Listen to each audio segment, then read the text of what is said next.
بسم اللہ الرحمن الرحیم۔ السلام علیکم ناظرین۔ سلطان صلاح الدین ایوبی رحمۃ اللہ علیہ کے متعلق لکھی جانے والی کتاب فاتح عالم سلطان صلاح الدین ایوبی کو کس طرح پیش کیا جا رہا ہے۔ امیر مجید الدین نے اس منصفانہ مشورے کو بڑی حقارت سے ٹھکرا دیا اور سلطان نور الدین زنگی کے خط کے جواب میں صاف صاف لکھ دیا کہ وہ اپنی حفاظت کرنا خوب جانتا ہے۔ امیر مجید الدین کے جواب سے سلطان عادل کو سخت مایوسی ہوئی۔ وہ چاہتے تھے اگر امیر مجید الدین کی اصلاح نہیں کی گئی تو عیسائیوں کو دوبارہ قدم جمانے کا موقع مل جائے گا اور پھر اس پورے علاقے کی آزادی خطرے میں پڑ جائے گی۔ مجبوراً سلطان نور الدین زنگی نے اپنے لشکر کو دو حصوں میں تقسیم کر دیا۔ ایک لشکر کی قیادت اسد الدین شیرکو کو سونپی اور یوسف صلاح الدین کو اس کا نائب مقرر کیا۔ پھر یہ لشکر عیسائیوں کی سرکوبی کے لیے حران کی طرف روانہ ہوا۔ دوسرے لشکر کی قیادت خود سلطان نور الدین محمود زنگی کر رہے تھے، جس کا رخ دمشق کی طرف تھا۔ سلطان عادل برق رفتاری کے ساتھ آگے بڑھتے ہوئے دمشق کے نوائی علاقے بالبک میں داخل ہوئے، جو 2 سال سے قحط کا شکار تھا اور یہاں کے مقامی باشندے سخت عذاب میں مبتلا تھے۔ پھر عجیب بات ہوئی کہ جیسے ہی سلطان عادل نے بالبک کی حدود میں قدم رکھا تو ایک مشرق کی سمت سے ایک گہرا سیاہ بادل اٹھا اور دیکھتے ہی دیکھتے موسلادھار بارش شروع ہو گئی۔ اس علاقے کے رہنے والوں نے سلطان نور الدین زنگی کی آمد کو نہایت مبارک سمجھا اور پانی میں بھیگتے ہوئے سلطان عادل کے دیدار کو حاضر ہوئے۔ پھر جب سلطانی لشکر آگے بڑھا تو بالبک کے باشندوں کے ہونٹوں پر بس ایک ہی دعا تھی، اے اللہ تو امیر مجید الدین کو برباد کر اور سلطان نور الدین کو فتح و نصرت سے ہمکنار کر کے ہمیں ایسے ہی مہربان اور عادل حکمران کی ضرورت ہے۔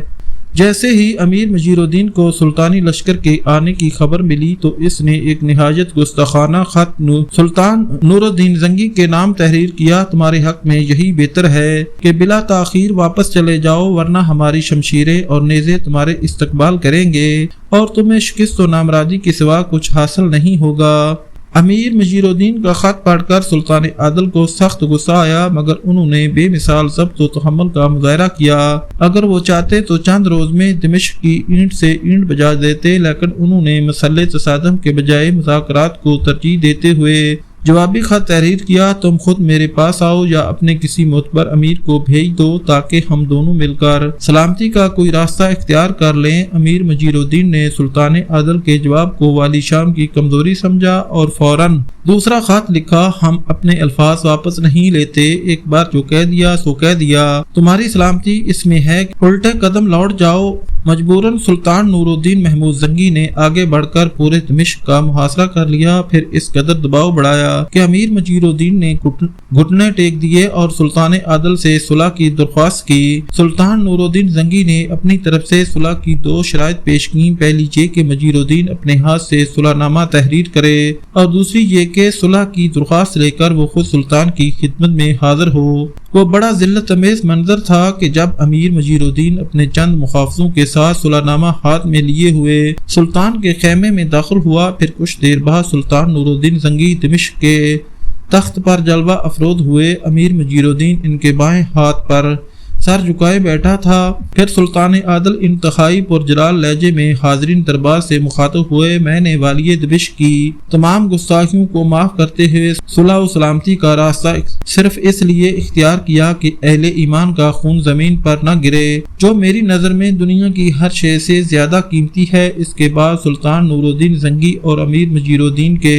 درمیان مندرجہ ذیل معاہدہ طے پایا، جس کے مطابق جامع دمشق میں خلیفہ بغداد اور سلطان مسعود سلجوقی سلطان نور الدین محمود زنگی کا نام بھی پڑھا جائے گا۔ اس کے علاوہ تمام فوجی افسروں کا تقرر سلطان عادل کی منظوری سے ہوا کرے گا اور انہی کے نام کا سکہ دمشق میں رائج کیا جائے گا۔ صرف مالی انتظامات امیر مجید الدین کے پاس رہیں گے۔ اس معاہدے کے بعد سلطان نور الدین محمود زنگی خون کا ایک قطرہ بہائے بغیر حلب واپس آ گئے۔ پھر جب دوسرے دن حلب کا دربار آراستہ تھا تو اسد الدین شیرکو اور یوسف صلاح الدین اس خوشخبری کے ساتھ داخل ہوئے، جن میں عیسائیوں کی فتنہ پرداریوں کا ہمیشہ کے لیے خاتمہ کر دیا گیا۔ یہ اتنی بڑی خبر تھی کہ سلطان عادل شدت جذبات میں تخت سے نیچے اتر آئے اور والخانہ انداز میں اسد الدین شیرکو کی پیشانی کو بوسہ دیا، پھر یوسف صلاح الدین کے ماتھے کو چوما جہاں شمشیر کے کئی زخم نمایاں تھے، سلطان نور الدین محمود زنگی نے بڑے جذب و کیف سے کہا، سالار معزز کا سر بلند ہے، وہ پیشانی ہے جو حق کے راستے میں کھائے ہوئے زخموں سے سجائی جائے۔ یوسف صلاح الدین کا یہ دوسرا جنگی کارنامہ تھا۔ حران کے عیسائیوں کا خاتمہ کرنے میں یوسف صلاح الدین نے اپنے چچا اسدالدین شیرکو کے ساتھ مل کر جو کارنامہ انجام دیا تھا، اس نے یوسف صلاح الدین کو سلطان نور الدین محمود زنگی کی نگاہ میں عزیز سر بنا دیا تھا۔ انصاف پسند معزز درباری عمرہ جن کے سینے جذبات حسد سے پاک تھے، وہ بھی یہ اعتراف کرنے پر مجبور ہو گئے تھے کہ سلطان عادل کا انتخاب درست تھا۔ یوسف کا باپ نجم الدین ایوب بھی بہت خوش تھا، مگر کبھی کبھی اس زمانے کو یاد کر کے دل ہی دل میں شرمندہ ہو جاتا تھا جب وہ یوسف صلاح الدین کی پیدائش کو منحوس سمجھتا تھا، اور اب وہی منحوس بچہ اپنے باپ کے لیے مبارک ثابت ہوتا جا رہا تھا۔ دمشق سے حلب پہنچنے کے بعد یوسف صلاح الدین سب سے پہلے اپنی والدہ زبیدہ کی قدم پوسی کو حاضر ہوا، پھر بے شمار دعاؤں کے سائے میں اپنے استاد گرامی قاضی ابن ارسون کی درسگاہ میں حاضر ہوا۔ اس وقت قاضی صاحب چند علم دوست معززین شہر کے ساتھ اپنی مسند پر تشریف فرما تھے۔ جیسے ہی یوسف صلاح الدین درسگاہ میں داخل ہوا، قاضی ابن ارسون اپنی نشست پر کھڑے ہو گئے۔ حاضرین درسگاہ کے لیے قاضی صاحب کا یہ عمل شدید حیرت کا سبب تھا۔ قاضی ابن ارسون سلطان نور الدین محمود زنگی کے علاوہ بڑی سے بڑی شخصیت کے احترام میں کھڑے نہیں ہوتے تھے۔ خود یوسف صلاح الدین کو بھی اپنے استاد گرامی کے اس انداز پر بڑا تعجب تھا۔ قاضی ابن ارسون بڑے والہانہ انداز میں اپنے شاگرد سے ملے، پہلے یوسف صلاح الدین کو گلے لگایا، پھر اس کی کشادہ پیشانی کو جن پر زخموں کے کئی نشان تھے محبت امیز نظروں سے دیکھتے رہے، پھر یوسف صلاح الدین کے ماتھے کو بوسہ دیتے ہوئے فرمایا، سبحان اللہ، کیسا نور ہے جو اس درسگاہ کے بام و در کو روشن کر رہا ہے۔ پھر یوسف صلاح الدین کو بٹھایا اور حاضرین مجلس کو نہایت اثر انگیز لہجے میں مخاطب کرتے ہوئے کہا، میں اپنے شاگرد یوسف کے لیے نہیں، ایک مرد مجاہد کے احترام میں کھڑا ہوا تھا۔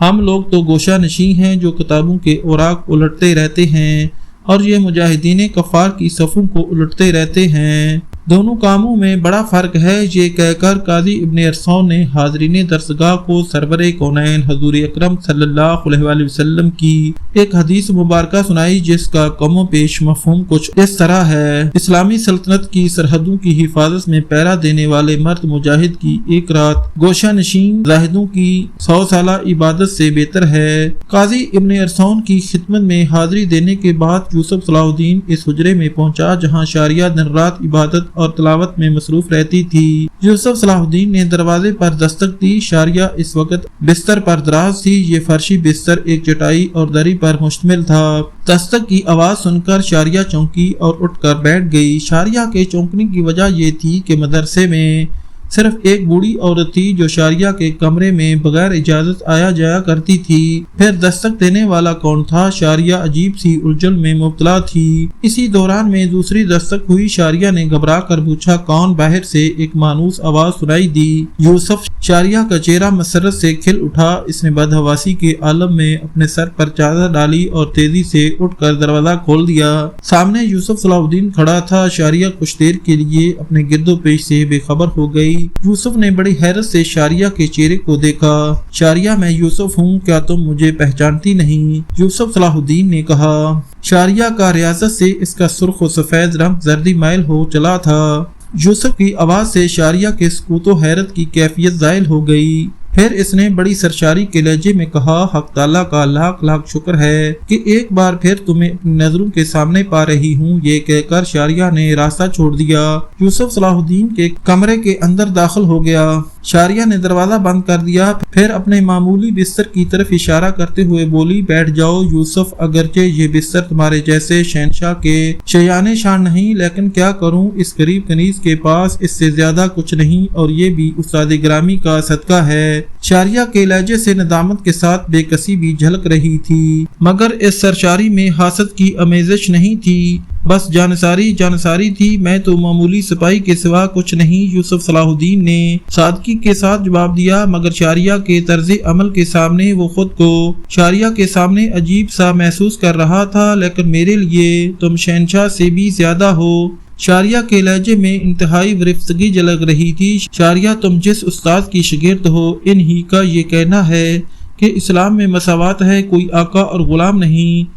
یوسف صلاح الدین نے نہایت پرسوز لہجے میں کہا اور اٹھ کھڑا ہوا۔ میں تمہیں زحمت دینے نہیں آتا ہوں، اگر تم نہیں بیٹھ سکتی تو پھر میں بھی کھڑا رہتا ہوں، تم نے اجازت دے دی تو میں بھی بیٹھ جاؤں گی۔ شاریہ نے مسکراتے ہوئے کہا، میں تو تمہارے حکم کی پابند ہوں۔ پھر یوسف صلاح الدین کے ساتھ شاریہ بھی بیٹھ گئیں۔ اس کی نظریں مستقل یوسف کے چہرے پر مرکوز تھیں، پھر اچانک اس کی آنکھوں سے آنسو بہنے لگے۔ یوسف صلاح الدین نے رونے کا سبب پوچھا تو انتہائی رقت امیز لہجے میں کہنے لگی، میں اپنی اس محرومی پر روتی ہوں کہ تمہاری کوئی خدمت نہیں کر سکتی۔ میرا دل چاہتا ہے کہ شاہسواری سیکھوں اور تمہارے ساتھ جنگ میں شریک رہوں، پھر دشمن کی جو شمشیر تمہاری طرف لپکے اسے اپنے کمزور ناتواں جسم پر روکوں، یہاں تک کہ لڑتے لڑتے ماری جاؤں۔ پھر شاریہ نے یوسف صلاح الدین کی پیشانی کی جانب اشارہ کرتے ہوئے کہا، یہ زخم جو تمہارے ماتھے پر ابھرے ہیں وہ میرے دل تک آئے ہیں۔ میں اپنی اس بدنصیبی پر ماتم کرتی ہوں کہ ان زخموں پر مرہم بھی نہیں رکھ سکتی۔ شاریہ کی اس اضطرابی کیفیت نے